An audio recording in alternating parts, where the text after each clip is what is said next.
नमस्कार दोस्तों। आज 21 सितंबर है और आज के द हिंदू में क्या और क्यों पढ़ें इसे लेके हम फिर से हाजिर हैं। आज जो सबसे पहली न्यूज़ है, Lok Sabha passes historic women's reservation bill, है ना। लोकसभा ने पास कर दिया है कल, और अभी अभी राज्यसभा ने भी वुमेन रिजर्वेशन बिल पास कर दिया। किसने? राज्यसभा ने भी। ठीक है, राज्यसभा, सॉरी यहाँ पे राज्यसभा ने भी पास कर दिया। इसको क्या कर दिया है? पास कर दिया। 215 वोट से पास किया है और इसके विरोध में कोई मत नहीं पड़ा है। लोकसभा में जब पास हुआ था तो उसमें 2 मत जो है विपक्ष में पड़े थे। वो असदुद्दीन ओवैसी AIMM के जो नेता हैं उन्होंने डाला था। उन्होंने कहा था कि 50% रिजर्वेशन होना चाहिए, इसलिए मैंने विरोध किया। ऐसा कोई विरोध करने का नहीं था। ठीक है, सांकेतिक होना भी चाहिए। ये सांकेतिक विरोध होता है, ये पता है कि पास हो जाएगा आराम से, लेकिन ये सांकेतिक विरोध होता है। और किसी भी मुद्दे पे विपक्ष का साथ आना या पूरे एक सामूहिक निर्णय में साथ आना, ये अभी 2 चीजों में दिखा है। सबसे पहले महिला रिजर्वेशन, जो ह्यूमन रिजर्वेशन बिल है या विधेयक है, महिला आरक्षण विधेयक है, इस पे आया है। और दूसरा जो मामला है कनाडा के साथ जो इशू चल रहा है उस पर है। कनाडा सरकार ने एक आरोप लगाया है कि वहाँ पे एक जो आतंकवादी था उसको भारतीय जो एजेंट हैं उन्होंने मारा है, और इस पर विपक्ष एकदम से सपोर्ट में है कि नहीं, ऐसा मतलब गलत है, ये इस सीधे सीधे आरोप नहीं लगने चाहिए, इस तरीके की बातें हैं। तो ये 2 चीजें हैं जिनमें सपोर्ट होना चाहिए और होना भी चाहिए। विपक्ष कितना भी किसी भी तरीके का हो, कोई भी हो, लेकिन ऐसे मुद्दे जो राजनीति से प्रेरित ना हो उनमें हमें साथ आना ही पड़ेगा। ठीक है, इसके बाद है जो सेंस, यहीं पे है, आपको दिख नहीं रहा होगा शायद, तो यहां पे हम हटा देते हैं इसको। सेंसस एंड डिलिमिनेशन वर्क, है ना। सेंसस और डिलिमिनेशन वर्क आफ्टर लोकसभा पोल, है ना। जनगणना और परिसीमन जो है वो अभी चल ही रहा है। जो क्या बोलते हैं, जनगणना की तैयारियां चल रही हैं, कवायद चल रही हैं। उसे हो सकता है थोड़ा रोक दिया गया हो, आपको नहीं लग रहा होगा, लेकिन ये सारी कवायद चल रही है। कई अधिकारी हैं जो उन्होंने कहा है कि ऐसी चीज़ें चल रही हैं। अब मैं बाहर नहीं कह सकता कुछ चीज़ें, ठीक है। तो ये मामला चल रहा है और डिलिमिटेशन का भी मामला, प्रोसेस वो चल रहा है। तो ये लोकसभा के चुनाव के बाद हो जाएगा और उसके बाद महिला आरक्षण बिल विधेयक जो है, कानून तो बन ही गया, उसके बाद वो लागू हो जाएगा। तो इस तरीके की चीज़ें हैं। ठीक है, अच्छी बात है। यदि लागू होता है फिर हम देखेंगे कि इसका प्रभाव क्या होता है। जैसे अभी नगर पालिकाओं में और पंचायतों में 33% आरक्षण लागू है और उसमें कुछ राज्यों ने संशोधन करके उसे 50% तक कर दिया है। तो यहाँ पे भी हो सकता है कुछ विधानसभाओं में 50% रिजर्वेशन कर दिया जाए। तो ये ठीक है, आगे की बात है, देखेंगे आगे। इसके बाद जो हमें पढ़ना है वो पेज नंबर 11 पे है। पेज नंबर 11 पे चलते हैं सीधे, और पेज नंबर 11 में क्या है कि पेज नंबर 10 और पेज नंबर इसके बाद 12 में है। इसमें है पेज नंबर 11 या 10 ही है, 10 ही है, दरअसल 11 दिख गया है। Study throws light on how gravitational instability affect evolution of Galaxy. इसमें आपको नहीं जाना है, आपको यहाँ पे थोड़ा सा ये फोकस करना है, इंस्टीट्यूट ऑफ एस्ट्रोफिजिक्स, है ना, क्या करता है इसके बारे में थोड़ी जानकारी ले लेनी, बस इसका काम इतना ही है। पेज नंबर 12 पे चलते हैं। पेज नंबर 12 पे है taking a giant leap for a new ethics in outer space, है ना। गोपाल कृष्ण गांधी हैं और बहुत ही अच्छे प्रशासक रहे हैं, डिप्लोमेट रहे हैं, गवर्नर रहे हैं। ये यदि कुछ लिखते हैं तो इनको पढ़ लेना चाहिए। और ये पूरे साउथ पोल की या फिर जो हमारा बाह्य अंतरिक्ष है उसके बारे में बात की गई है कि किस तरीके की चीज़ें, एथिक्स मतलब किस तरीके की नैतिकता हमारी होनी चाहिए, इस पे बात की गई है। तो आप इसे पढ़ सकते हैं। इसके बाद पेज नंबर 12 पे ही है वियतनाम की piece of America Indo Pacific puzzle, है ना। वियतनाम युद्ध आपको एक बार देख लेना चाहिए।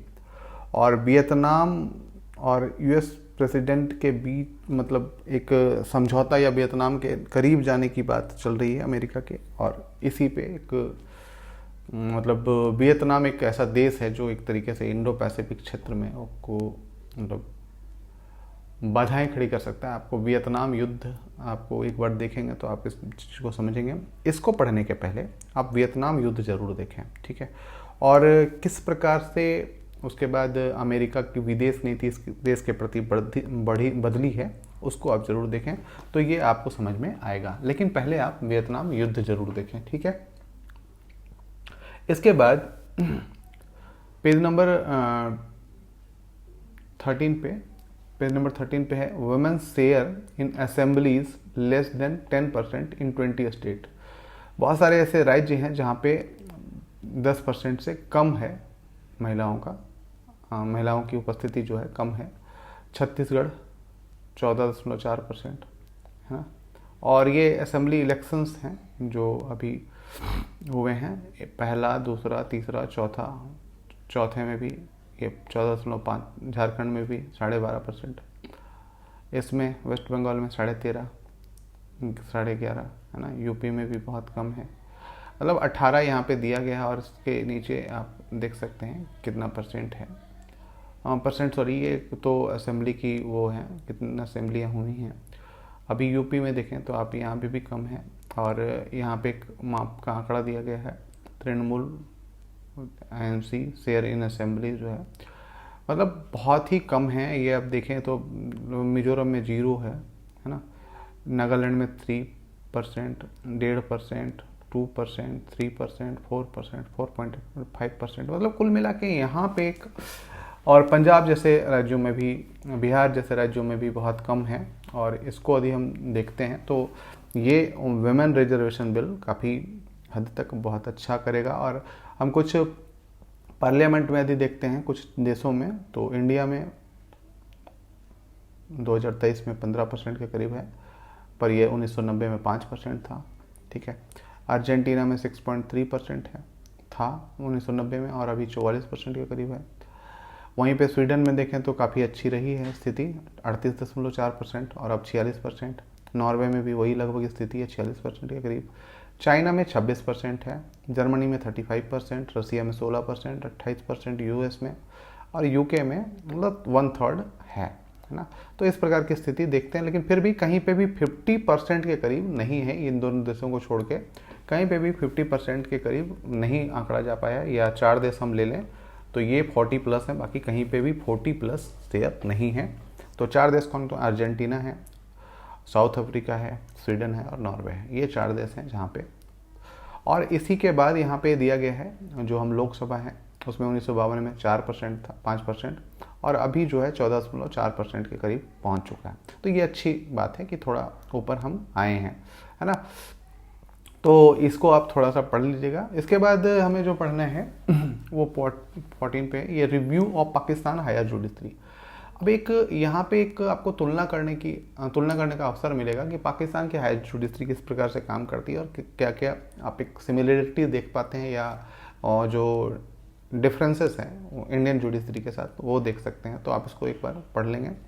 इसके बाद हमें पढ़ना है पेज नंबर 15 पे ही, और पेज नंबर 15 पे चलते हैं।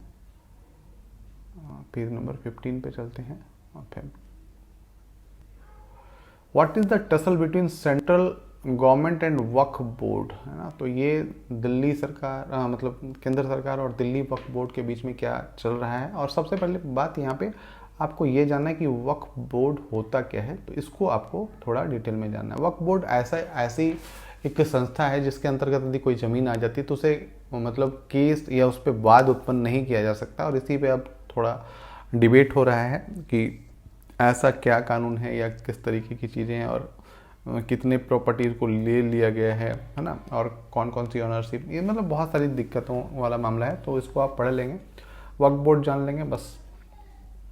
इसके बाद पेज नंबर 18 पे चलते हैं। पेज नंबर 18 पे हमें पढ़ना है ना। 18 पे है कि जो डिलिमिटेशन डिबेट है ना, gender versus regional cast identity. तो ये डिलिमिटेशन का एक डिबेट है, न्यूज एनालिसिस है, उसका एनालिसिस कर लेंगे। कि किस प्रकार से हो सकता है कि जो डिलिमिटेशन किया जाए उसमें कास्ट को वो कर दिया जाए, जेंडर के लिए मतलब जैसे क्षेत्रीयता या इस तरीके की भाषाई या जनसंख्या में दिक्कतें, या मतलब किस तरीके का किया जाएगा, या फिर इस तरीके के क्षेत्रों में महिलाओं को आरक्षण दिया जाएगा जहाँ से वो जीत ही नहीं पाएंगी। इस तरीके की चीज़ों पे आप थोड़ा सा एक बार देख लीजिएगा।